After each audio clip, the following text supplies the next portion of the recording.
저는 올해 66입니다. 평생을 식당에서 일했어요. 아침 일찍 나가서 밤늦게 들어오는 생활을 몇십 년을 했는지 몰라요. 설거지하고 음식 나르고 주방 일 거들고 그렇게 살다 보니 어느새 몸이 성한 데가 없더라고요. 손목은 물을 많이 써서 그런지 시큰거리고 허리는 오래 서 있으면 끊어질 것처럼 아팠습니다. 어깨는 무거운 걸 들어서 그런지 팔을 위로 올리기도 힘들 지경이에요. 병원에 가면 의사 선생님이 말씀하시죠. 퇴행성이라고. 나이가 들면서 당연히 오는 거라고.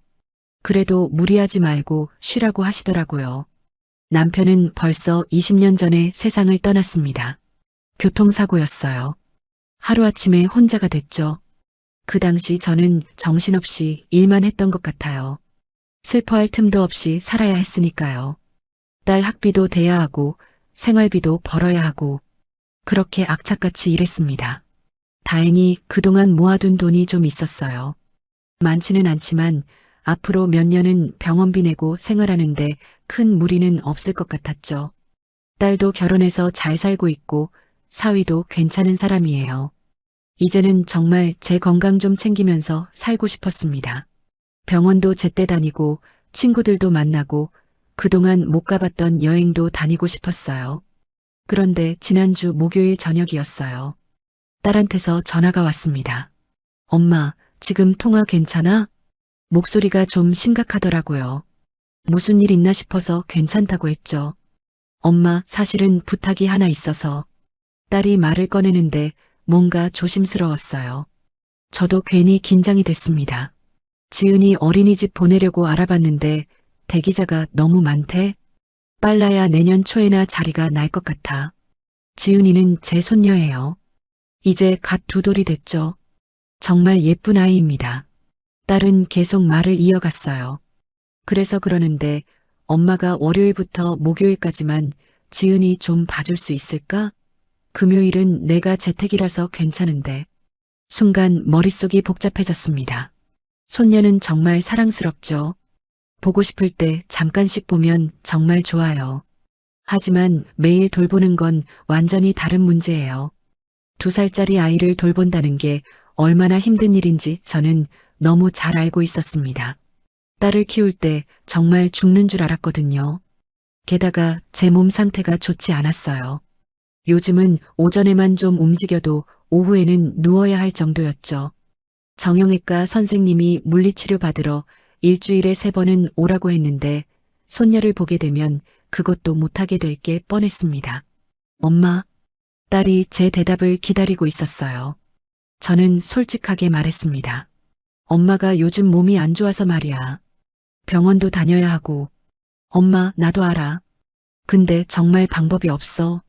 애 봐줄 사람이 엄마밖에 없단 말이야. 딸의 목소리에서 절박함이 느껴졌어요. 딸도 직장을 다니는데 아이를 맡길 데가 없으면 정말 난처하겠죠. 사위도 회사 일이 바빠서 육아휴직 같은 건 엄두도 못 낸다고 전해 들었어요. 시어머니는? 저도 모르게 물어봤습니다. 사위 쪽에서 도와줄 수 있지 않을까 싶어서요. 시어머니는 지방에 계시잖아. 여기까지 매일 올라오실 수도 없고. 맞는 말이었습니다.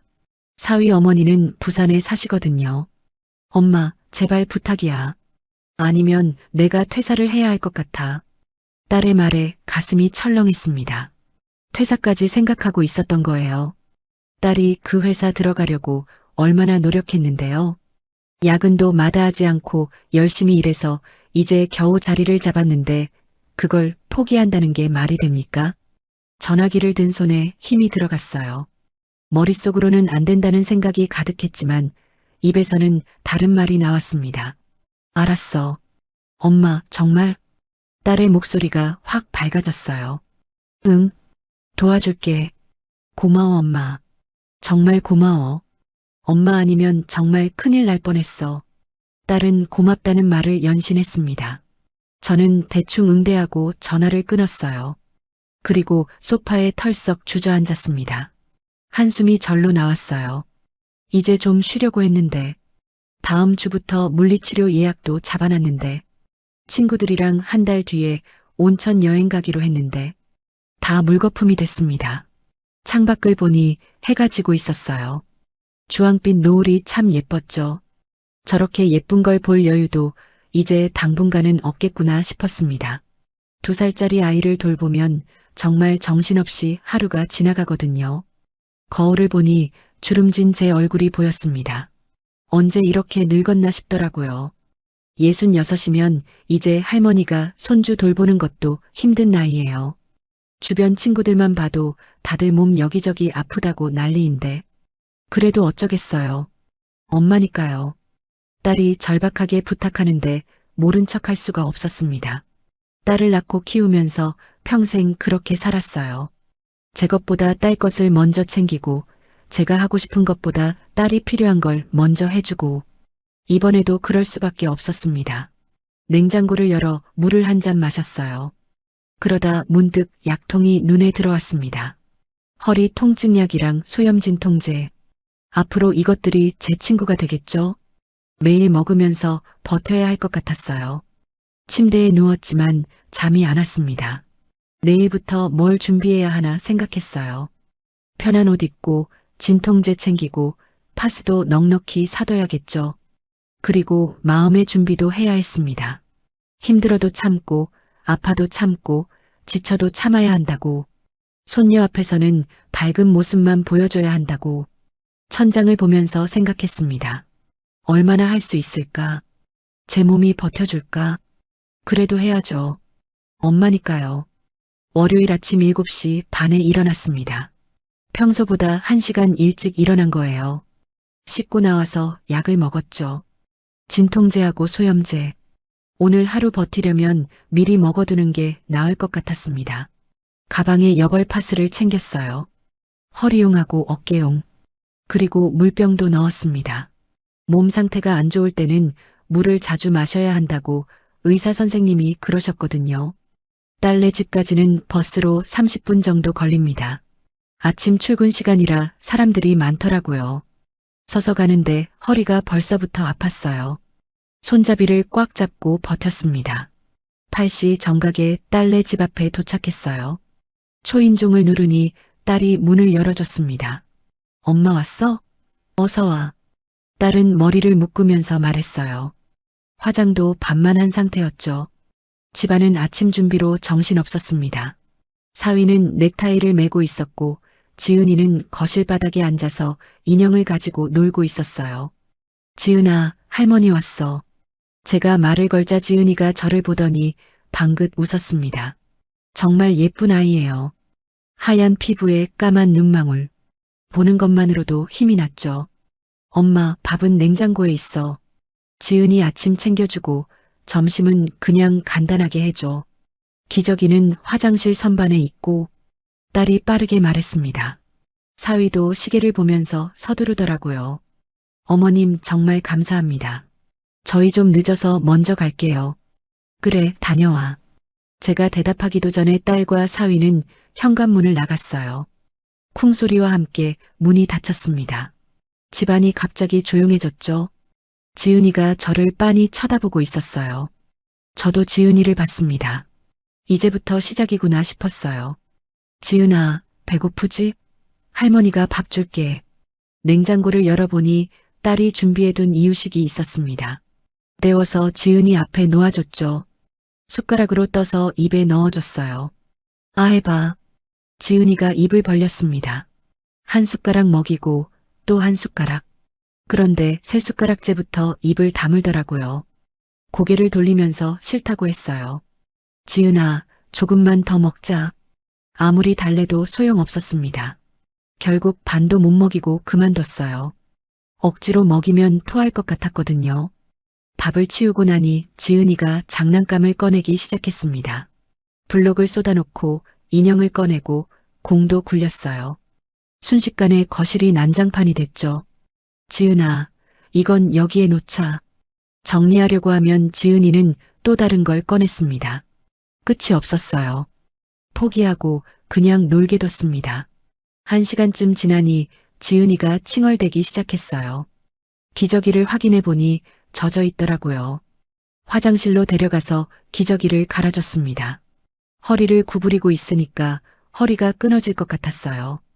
다시 거실로 나오니 지은이가 TV를 보고 싶다고 했습니다. 리모컨을 찾아서 유아 채널을 틀어줬죠. 잠시라도 조용했으면 싶었어요. 소파에 앉았습니다. 겨우 2시간이 지났는데 벌써 녹초가 됐어요. 어깨가 묵직하고 허리는 뻐근했습니다. 가방에서 파스를 꺼내 허리에 붙였어요. 11시쯤 되니 지은이가 다시 배고프다고 했습니다. 냉장고를 뒤져서 우유를 데워줬어요. 지은이는 우유병을 들고 쭉쭉 마셨죠. 점심시간이 다가왔습니다. 냉장고에 있는 반찬으로 대충 죽을 끓였어요. 지은이 먹일 것도 챙기고 제 것도 챙겨야 했습니다. 아침을 거의 못 먹어서 속이 쓰렸거든요.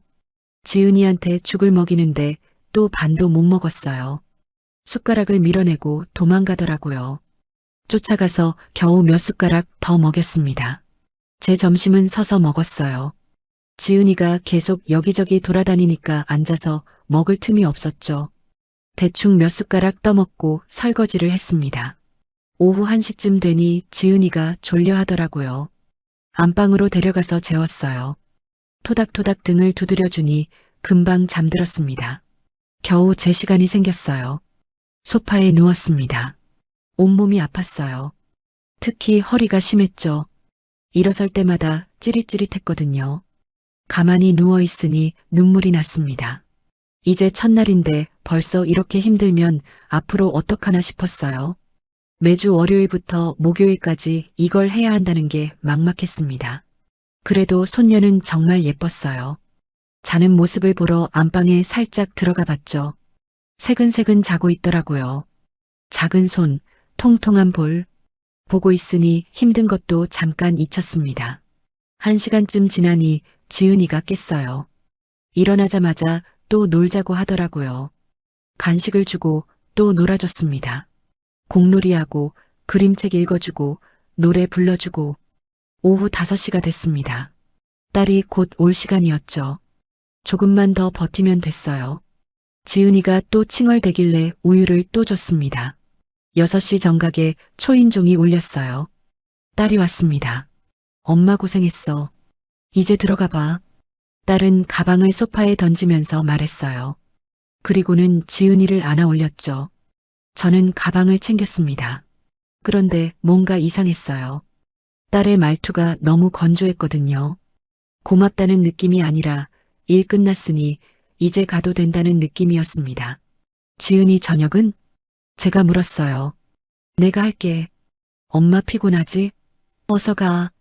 밥이라도 먹고 가라는 말이 없었어요. 그냥 빨리 가라는 거였죠. 마치 하루 종일 애 봐준 게 당연한 일인 것처럼. 그래, 그럼 내일 또 올게. 현관문을 나섰습니다. 문이 닫히는 소리가 유난히 크게 들렸어요. 버스 정류장까지 걸어가는데 눈물이 또 났습니다. 서운했어요. 하루 종일 애 보느라 밥도 제대로 못 먹고 화장실도 제대로 못 가고 온몸이 아픈데 고맙다는 말 한마디가 그렇게 어려운 건가 싶었죠. 버스에 올라 창밖을 봤습니다. 해가 지고 있었어요. 하루가 이렇게 힘들게 지나갔구나 싶었습니다. 집에 도착해서 현관문을 열고 들어갔어요. 불도 안 켜진 집이 너무 쓸쓸했습니다. 신발도 벗지 않고 그대로 바닥에 주저앉았어요. 소파까지 기어가서 누웠습니다. 움직이기 싫었어요. 샤워는 나중에 하고 그냥 누워있고 싶었죠. 핸드폰을 꺼내 시간을 봤습니다. 7시였어요. 저녁도 먹어야 하는데 일어나기 싫었습니다. 그래도 약은 먹어야 했어요. 부엌으로 가서 물을 한 잔 마시고 진통제를 먹었습니다. 냉장고를 열어 우유를 꺼내 마셨어요. 밥은 나중에 먹어야겠다 싶었죠. 다시 소파에 누웠습니다.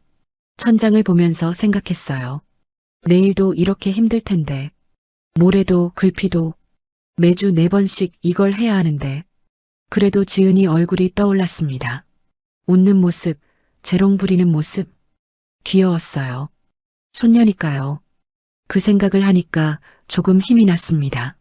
내일도 가야죠. 또 버텨야죠. 그렇게 스스로를 다독였습니다.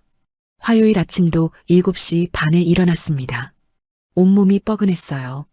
어젯밤 샤워하고 파스를 새로 붙였는데도 허리가 욱신거렸죠. 거울을 보니 눈 밑에 다크서클이 생겼더라고요. 약을 먹고 또 버스를 탔습니다. 어제와 똑같은 시간, 똑같은 버스. 창밖을 보면서 생각했어요. 오늘도 어제처럼 힘들겠지. 딸네 집에 도착하니 이번에도 딸과 사위는 출근 준비 중이었습니다. 지은이는 거실에서 우유를 마시고 있었어요. 엄마 왔어? 지은이 밥 챙겨주고 낮잠은 1시쯤에 재워줘. 딸이 립스틱을 바르면서 말했습니다. 어제보다 더 바빴는지 저한테 눈길도 잘 안 주더라고요. 그래, 알았어. 그럼 다녀올게. 문이 닫혔습니다. 또 시작이구나 싶었어요. 이날도 어제와 똑같았습니다. 밥 먹이고 놀아주고 기저귀 갈고 장난감 치우고 정신없이 시간이 흘렀죠. 점심때쯤 되니 어깨가 너무 아파서 팔을 들기도 힘들었어요. 저녁 6시에 딸이 왔습니다. 엄마 고생했어. 이제 가봐. 어제와 똑같은 말이었어요. 저는 아무 말 없이 가방을 들었습니다. 그런데 지은이가 제 다리를 붙잡더라고요. 할미 가지 마. 가슴이 뭉클했습니다. 이렇게 따라주는데 어떻게 서운하다고 할 수 있겠어요. 할미 내일 또 올게. 지은이 머리를 쓰다듬어주고 집을 나왔습니다. 수요일도 왔습니다. 이제 패턴이 보이더라고요. 똑같은 시간에 가서 똑같은 일을 하고 똑같은 말을 듣고 돌아오는 거. 로봇처럼 움직이는 기분이었어요. 이날은 정형외과 물리치료 예약이 있었습니다. 오후 3시였죠. 아침에 딸한테 전화했어요. 오늘 병원 가봐야 해서 그러는데 2시쯤 가면 안 될까? 엄마 오늘은 안 돼. 내가 회의가 있어서 일찍 못 가. 그럼 사위는? 남편도 바빠. 엄마 병원 다음에 가면 안 돼? 다음에요. 언제가 다음인지도 모르면서 저는 그냥 알았다고 했습니다. 전화 끊고 병원에 전화해서 예약을 취소했어요. 다음 주에 다시 잡아주실 수 있을까요? 네, 그럼 다음 주 화요일 오후 3시는 어떠세요? 그것도 안 될 것 같은데요. 금요일로 해주실 수 있나요? 금요일은 딸이 재택이니까 제가 시간이 있었거든요. 그렇게 예약을 다시 잡았습니다. 이날도 저녁 6시에 딸이 왔어요. 엄마 고생했어. 이제 가봐. 똑같은 말. 이제는 귀에 못이 박힐 정도였죠. 저는 가방을 들면서 말했습니다. 오늘 지은이가 할미라고 불렀어. 처음으로 제대로 불렀다고. 정말 기뻤거든요. 오후에 지은이가 제 얼굴을 보면서 또박또박 할미라고 했을 때 그 순간만큼은 모든 피로가 날아가는 것 같았어요. 그래, 딸이 대답했습니다. 근데 별 관심 없는 표정이었어요. 엄마 이제 가봐. 나 오늘 진짜 피곤해. 말을 끊어버리더라고요. 더 이상 할 말이 없었습니다. 그냥 집으로 왔어요. 버스 안에서 또 눈물이 났습니다. 딸이 피곤한 건 알아요. 저도 직장생활 해봤으니까. 근데 엄마가 한 얘기에 조금이라도 관심을 가져줄 수는 없는 건가요? 손녀 이야기인데 목요일이 됐습니다. 이번 주 마지막 날이에요. 오늘만 버티면 내일은 쉴 수 있다는 생각에 조금 힘이 났죠. 아침에 갔더니 딸이 좀 여유로워 보였어요. 엄마 오늘 저녁에 같이 먹고 가. 내가 치킨 시킬게. 처음으로 저녁을 같이 먹자고 하더라고요. 기분이 좀 나아졌습니다. 그래, 좋아. 하루 종일 지은이를 돌봤어요. 오늘따라 지은이가 많이 보채서 힘들었죠. 낮잠도 잘 안 자고 밥도 잘 안 먹고 계속 안아달라고만 했어요. 허리가 끊어질 것 같았지만 참았습니다. 저녁에 딸이랑 같이 밥 먹으면서 얘기 좀 하면 될 것 같았거든요. 그동안 쌓인 서운함도 풀리지 않을까 싶었어요. 6시에 딸이 왔습니다. 그런데 사위도 같이 왔더라고요. 어머님 고생하셨어요. 사위가 인사를 했어요. 딸은 지은이를 안으면서 말했습니다. 엄마 미안한데 남편이 오늘 집에 손님이 온대. 그래서 저녁같이 못 먹을 것 같아. 손님? 응. 갑자기 잡혔대. 미안해 엄마. 다음에 먹자. 또 다음에였습니다. 항상 다음에만 미루더라고요. 그래 알았어. 제가 뭐라고 할 수 있겠어요. 가방을 들었습니다. 그럼 내일은 금요일이니까 안 와도 되지? 응, 내일은 괜찮아. 고마워, 엄마. 고맙다는 말을 이렇게 형식적으로 하는 것도 처음 봤습니다. 진심이 하나도 안 느껴지더라고요. 집으로 오는 버스 안에서 한숨만 나왔어요. 기대를 했던 제가 바보였죠. 딸은 변한 게 없었습니다. 여전히 저를 당연하게 생각하고 있었어요. 일주일이 이렇게 지나갔습니다. 금요일 하루 쉬고 나니 월요일이 또 왔어요. 그렇게 둘째 주가 시작됐죠. 둘째 주도 똑같았습니다. 월요일부터 목요일까지 아침 8시에 가서 저녁 6시에 왔어요. 딸은 매일 똑같은 말만 했죠. 엄마 고생했어. 이제 가봐. 감사하다는 말은 점점 줄어들었습니다.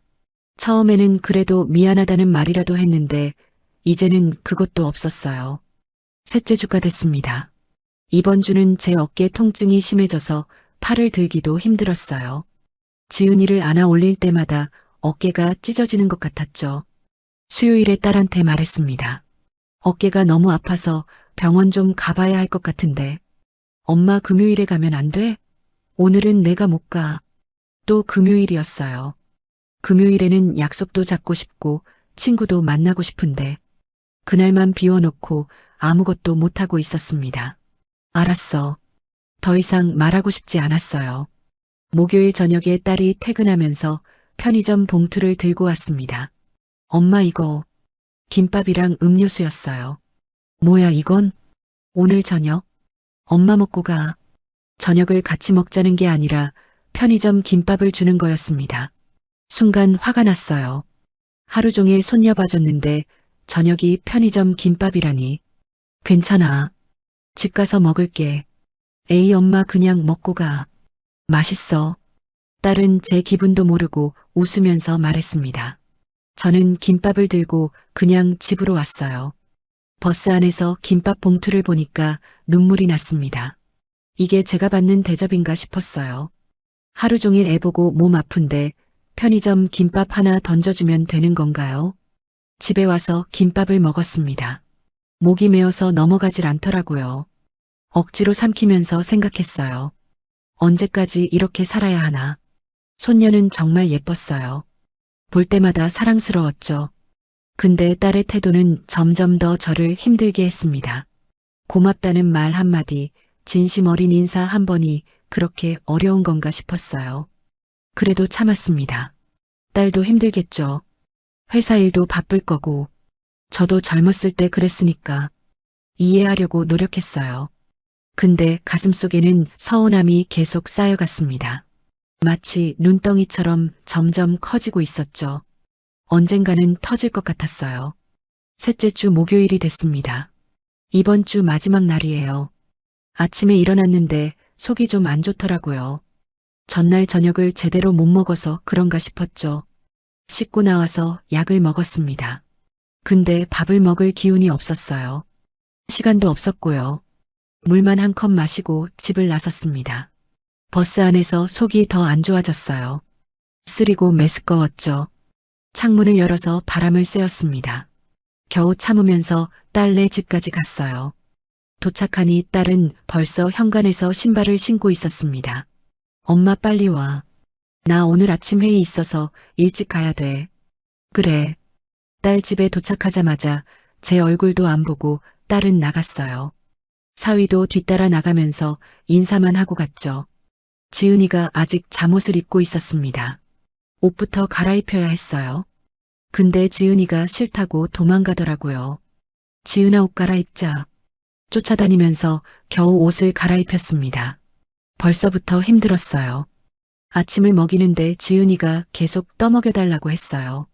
숟가락으로 한 입씩 떠서 입에 넣어줬죠. 그러다 제 손이 떨려서 이유식을 흘렸습니다. 미안. 할미가 실수했네. 바닥을 닦고 다시 떠먹였어요. 지은이가 다 먹을 때까지 한참 걸렸습니다. 정리하고 나니 10시가 넘었더라고요. 지은이는 장난감을 가지고 놀기 시작했어요. 저는 소파에 앉았습니다. 속이 계속 쓰렸죠. 가방에서 약을 꺼냈어요. 근데 진통제만 있고 소화제는 없더라고요. 아침에 챙기는 걸 깜빡했나 봅니다. 참아야죠. 물을 많이 마시면서 버텼어요. 점심시간이 됐습니다. 지은이 밥을 준비했죠. 냉장고에 있는 반찬으로 대충 죽을 끓였어요. 지은이는 또 반도 안 먹고 놀러 갔습니다. 설거지를 하는데 어지러웠어요. 싱크대를 붙잡고 한참 서 있었죠. 눈앞이 핑핑 도는 것 같았어요. 지은이를 낮잠 재웠습니다. 토닥이면서도 정신이 몽롱했죠. 겨우 재우고 거실로 나왔어요. 시계를 보니 오후 2시였습니다. 지은이가 자는 동안 저도 좀 쉬어야 했어요. 소파에 누웠죠. 근데 배에서 소리가 났습니다. 꼬르륵. 너무 배가 고팠어요. 아침도 안 먹고 점심도 못 먹었으니까요. 일어나서 냉장고를 열었습니다. 뭐 먹을 게 없나 찾아봤죠. 과일도 없고 빵도 없었어요. 그때 눈에 들어온 게 있었습니다. 예쁘게 포장된 쿠키 상자였어요. 투명한 통에 담겨 있더라고요. 간식이겠거니 생각했습니다. 집에 쿠키 정도는 있을 수 있잖아요. 뚜껑을 열고 4대 조각 꺼냈어요. 한 입 베어 물었습니다. 달콤하고 고소했죠. 맛있더라고요. 한 조각 먹고 또 한 조각 먹었어요. 배를 채우고 나니까 좀 나아졌습니다. 어지러운 것도 덜하고 힘도 좀 생겼어요. 물을 마시고 다시 소파에 앉았죠. 오후 3시쯤 지은이가 깼습니다. 일어나서 간식을 달라고 하더라고요. 우유를 데워주고 과자를 줬어요. 그리고 또 놀아줬습니다. 공놀이하고 그림책 읽어주고 시간이 천천히 흘러갔죠. 5시가 됐을 때 지은이가 또 배고프다고 했어요. 저도 슬슬 배가 고팠지만 참았습니다. 조금만 있으면 딸이 올 테니까요. 6시 정각에 초인종이 울렸습니다. 딸이 왔어요. 엄마 고생했어. 이제 가봐. 똑같은 말이었습니다. 저는 이제 익숙해져서 그냥 가방을 챙겼어요. 딸은 지은이를 안으면서 냉장고 쪽으로 갔습니다. 저녁 준비를 하려는 모양이었죠. 오늘 뭐 먹을까? 딸이 냉장고 문을 활짝 열었어요. 그리고 안을 들여다봤습니다. 갑자기 딸의 움직임이 멈췄어요. 표정이 굳더니 쿠키통을 꺼내 들었습니다. 엄마, 목소리가 날카로웠어요. 혹시 이 쿠키 먹었어? 순간 뭔가 잘못됐다는 느낌이 들었습니다. 근데 거짓말할 수는 없었죠. 응, 오늘 배고파서 좀 먹었어. 딸의 얼굴이 확 변했습니다. 이 쿠키 왜 말도 안 하고 먹은 거야? 말도 안 하고? 뭔가 이상했어요. 집에 있는 간식을 먹는데 허락을 받아야 하나요? 엄마 이게 얼마짜린 줄 알아? 백화점에서 산 건데. 한 통에 10만 원이 넘어. 10만 원이라는 말에 놀랐습니다. 쿠키가 그렇게 비싸다는 게 믿기지 않았어요. 미안해. 내가 너무 허기져서. 배고프면 말을 하지. 왜 마음대로 먹어? 딸의 목소리가 점점 커졌습니다. 지은이가 엄마를 올려다보고 있었어요. 미안해. 몰랐어. 몰랐다고 다야? 엄마 남의 집 물건 함부로 먹으면 안 되지. 남의 집이라는 말에 가슴이 철렁했습니다. 저는 남인가요? 하루 종일 손녀 봐주고 밥도 못 먹고 있는데 나는 간식인 줄 알았어. 간식이어도 물어보고 먹어야지. 앞으로 뭐 먹을 때는 허락받고 먹어. 허락을 받으라고요. 제가 손녀를 돌봐주는 집에서 배가 고파서 간식 몇 조각 먹는데 허락을 받아야 한다고요. 머릿속이 하얘졌습니다. 뭐라고 대꾸해야 할지 모르겠더라고요. 딸은 쿠키통을 다시 냉장고에 넣으면서 혼잣말처럼 중얼거렸어요. 진짜 이거 어디서 구하기도 힘든 건데. 그 말이 제 귀에 꽂혔습니다. 쿠키가 사람보다 중요한가요? 엄마보다 쿠키가 더 소중한가요? 그래, 미안하다. 내가 잘못했어. 목소리가 떨렸어요. 화가 나는지 서러운지 모르겠더라고요. 다음부턴 조심해줘. 딸은 그렇게 말하고 지은이를 데리고 안방으로 갔습니다. 저는 혼자 거실에 서 있었어요. 가방을 들었습니다. 손이 떨렸죠. 현관으로 걸어가는데 다리에 힘이 없었어요. 신발을 신으면서 뒤를 돌아봤습니다. 딸은 안방에서 지은이 옷을 갈아입히고 있었어요. 제 쪽은 쳐다보지도 않았죠. 문을 열고 나갔습니다. 복도에 서서 한참 그대로 있었어요. 눈물이 났지만 참았습니다. 엘리베이터를 타고 내려갔습니다. 거울에 비친 제 얼굴이 보였어요. 초라하고 비참해 보였죠. 밖으로 나오니 바람이 차가웠습니다. 버스 정류장까지 걸어가는데 눈물이 흘러내렸어요. 하루 종일 손녀를 돌봤습니다. 아침도 거르고 점심도 못 먹고 속이 아픈데 참으면서 그렇게 애를 쓴 게 뭐가 됐나요? 쿠키 몇 조각 먹었다고 남의 집 물건 함부로 먹지 말라는 소리를 듣게 됐습니다. 버스에 올라탔어요. 창밖을 보면서 계속 눈물이 났습니다. 옆자리 사람들이 쳐다봤지만 신경 쓰지 않았어요. 집에 도착했습니다. 현관문을 열고 들어가서 신발도 안 벗고 바닥에 주저앉았어요. 펑펑 울었습니다. 소리내서 울었죠. 서러웠어요. 억울했어요. 분했어요. 내가 뭐 하는 짓인가 싶었습니다. 왜 이런 대접을 받으면서까지 손녀를 봐줘야 하는지 모르겠더라고요. 한참을 울고 나니 조금 정신이 들었어요. 화장실 가서 얼굴을 씻었습니다. 거울을 보니 눈이 퉁퉁 부어 있었죠. 소파에 앉아서 생각했습니다. 이대로는 안 되겠다고. 더 이상 이렇게 살 수 없다고. 딸에게 전화를 걸었습니다.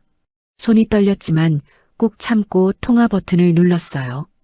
2번 신호음이 울리고 딸이 받았습니다. 왜 엄마?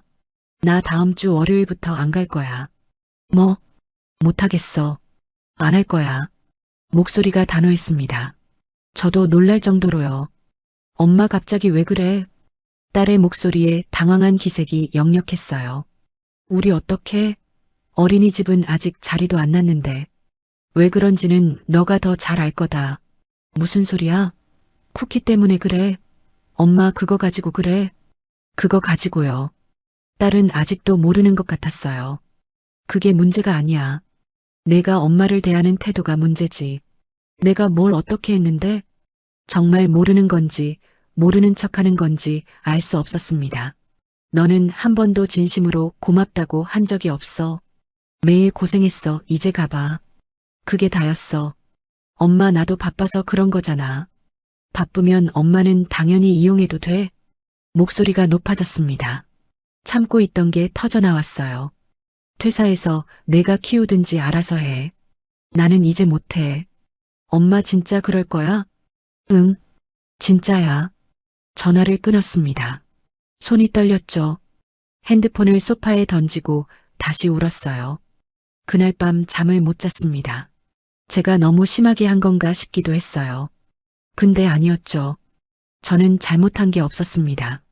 다음 날 금요일이었어요. 평소 같으면 쉬는 날인데 마음이 편하지 않았습니다. 딸한테서 전화가 올까봐 핸드폰을 계속 확인했죠.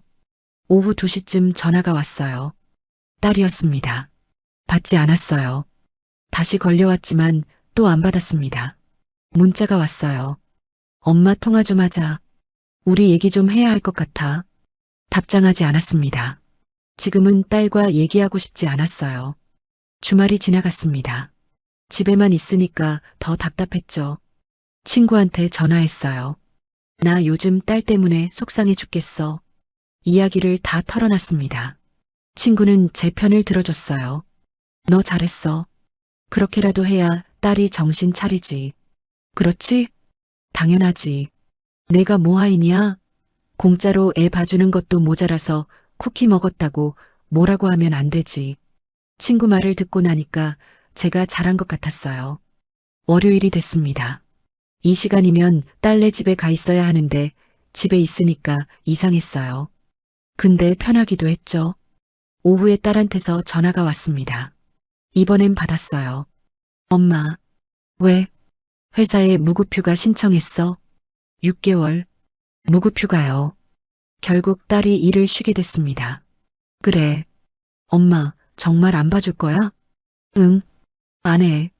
알았어. 딸의 목소리가 풀이 죽어 있었어요.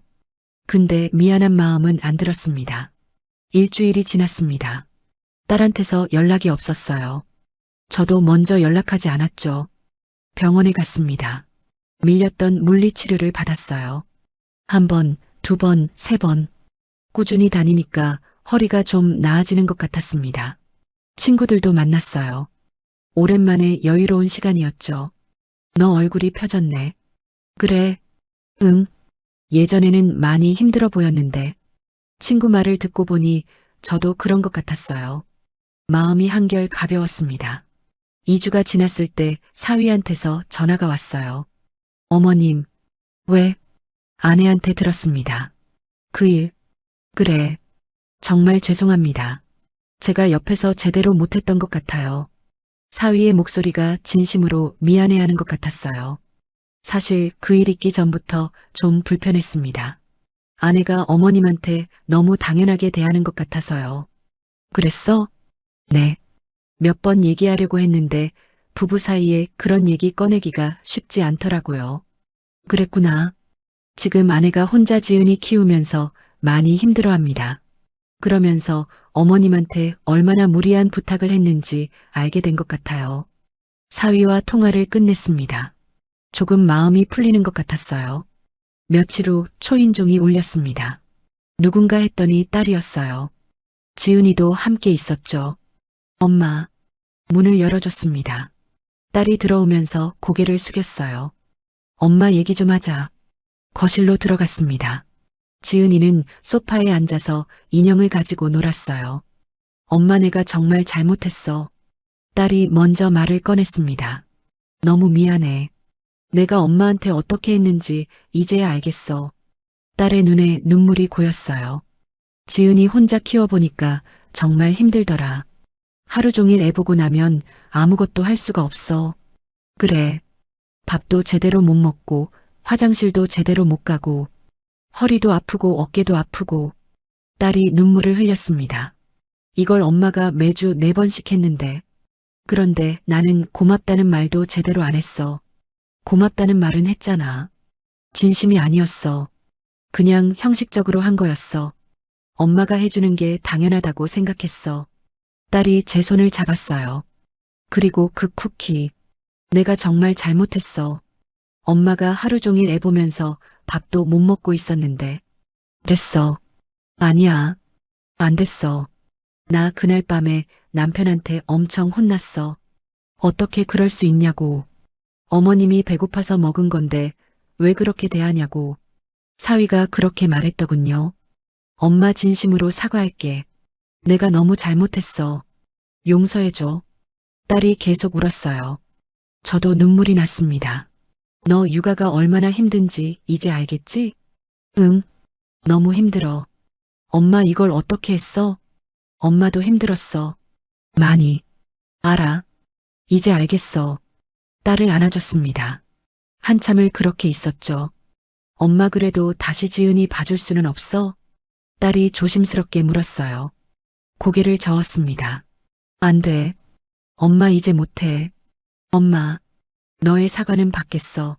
하지만 받은 상처는 아직 남아있단다. 딸이 고개를 떨어뜨렸어요. 엄마도 이제 건강이 안 좋고 힘이 없어. 앞으로 손녀는 못 돌봐줄 거야. 알았어, 엄마. 일말에 기대도 하지 마. 엄마는 이제 내 삶을 살고 싶어. 알겠어. 내가 알아서 할게.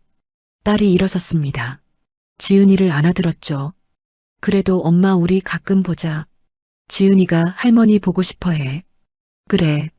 가끔 보자. 딸과 지은이를 문 앞까지 배웅했어요. 지은이가 제게 손을 흔들었습니다. 안녕 지은이. 문을 닫았습니다. 한숨을 쉬었어요. 가슴이 좀 후련했습니다.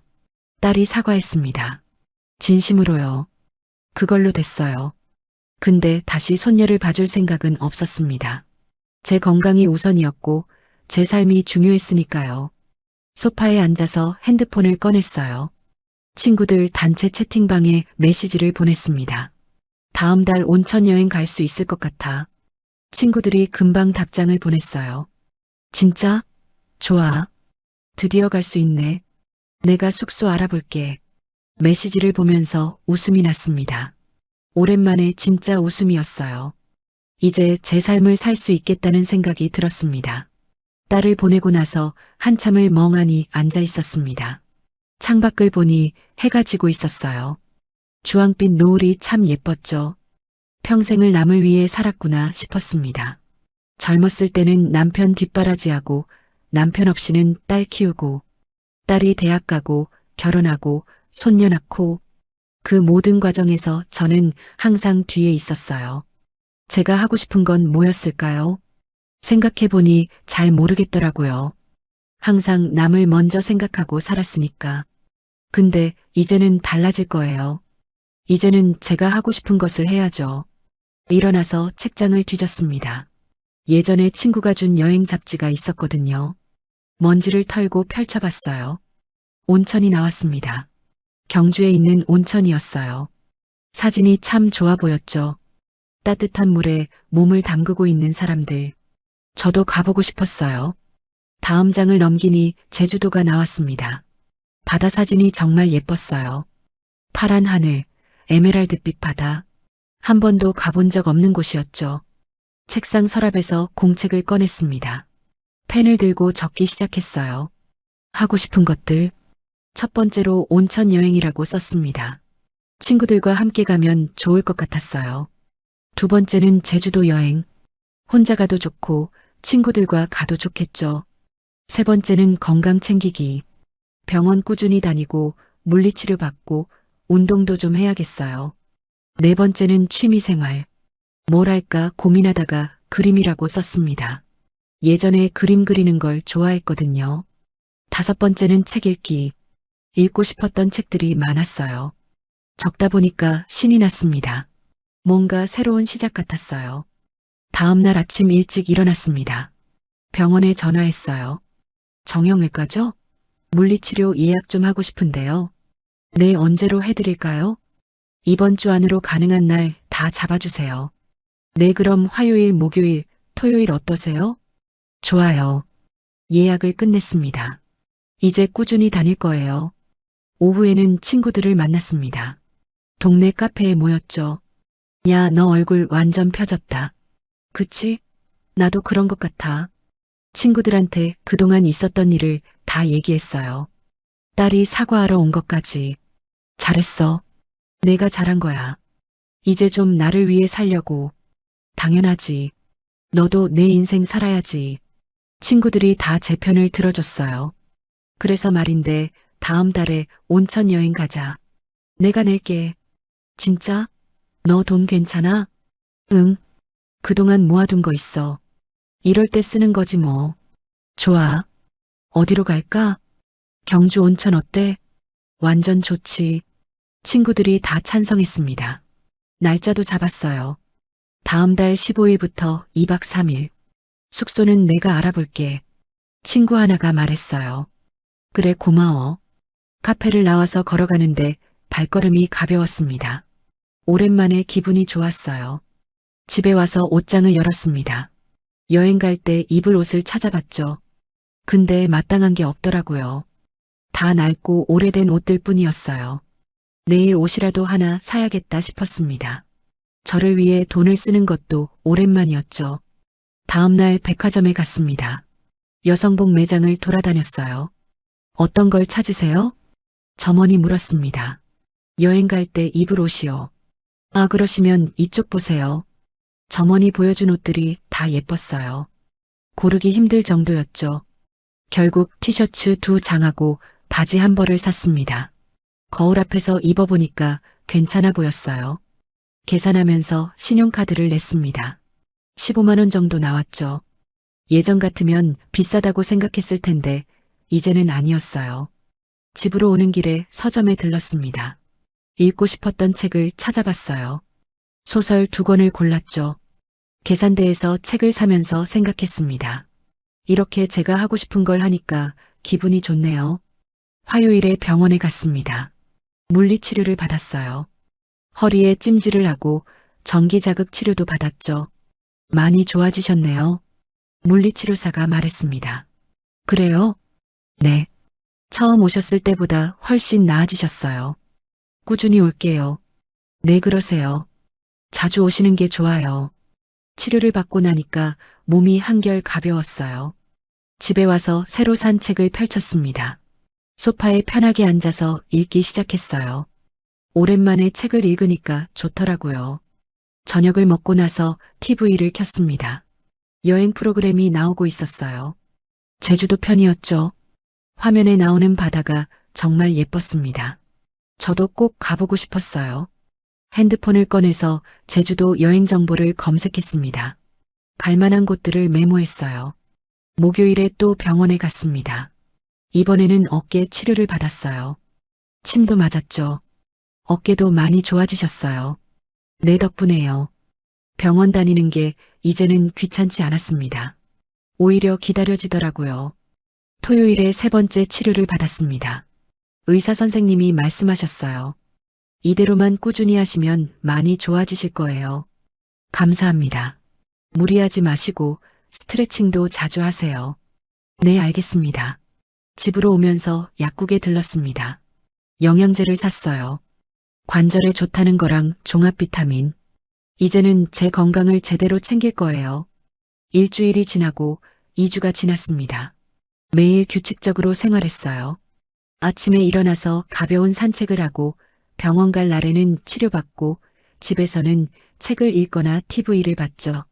친구들도 자주 만났습니다.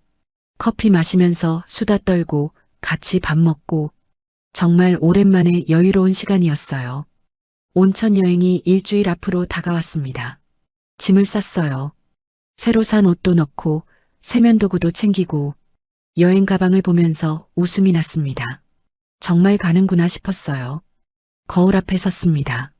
거울에 비친 제 얼굴을 봤죠. 주름은 여전했어요. 흰 머리도 많았고요. 근데 예전과는 달라 보였습니다.